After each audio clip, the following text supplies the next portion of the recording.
সুপ্রিয় দশম শ্রেণীর শিক্ষার্থীরা, কেএলইউপি স্কুল ও কলেজের অনলাইন ক্লাসে তোমাদেরকে স্বাগতম। যারা 2022 সালের পরীক্ষার্থী, অর্থাৎ এখন যারা দশম শ্রেণীতে পড়ছো, আমি এখন তাদের ক্লাস নেব।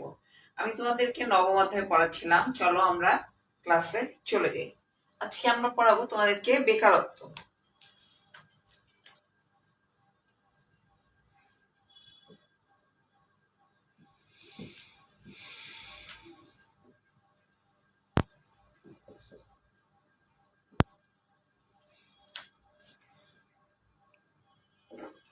বেকারত্ব কাকে বলে? প্রচলিত মজুরিতে কাজ করতে ইচ্ছুক কিন্তু কাজ পায় না, এই ধরনের শ্রমিকদেরকে বেকার বলা হয় এবং এই অবস্থাটাকে বলা হয় বেকারত্ব।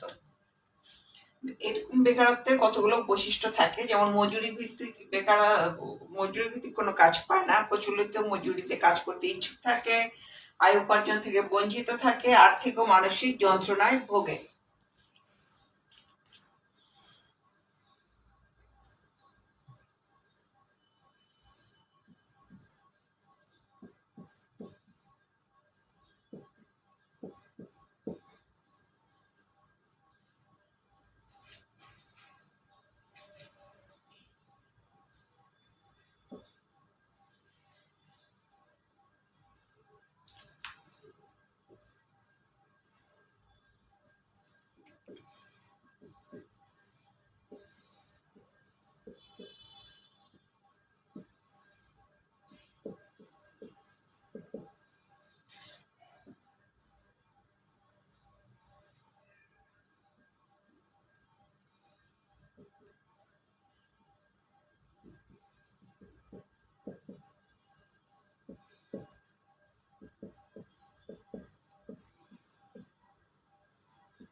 শিক্ষার্থীরা, আমরা বেকারত্বের বৈশিষ্ট্য খুঁজতে গিয়ে 4 ধরনের বৈশিষ্ট্য পেলাম। মজুরি ভিত্তিক কোনো কাজ পায় না, প্রচলিত মজুরিতে এরা কাজ করতে ইচ্ছুক থাকে, আয় উপার্জন থেকে বঞ্চিত থাকে, আর্থিক এবং মানসিক যন্ত্রণায় এরা ভুগতে থাকে। যেহেতু তাদের কোনো আয় থাকে না, সুতরাং তারা একটা যন্ত্রণার মধ্যে দিয়ে দিন অতিবাহিত করে।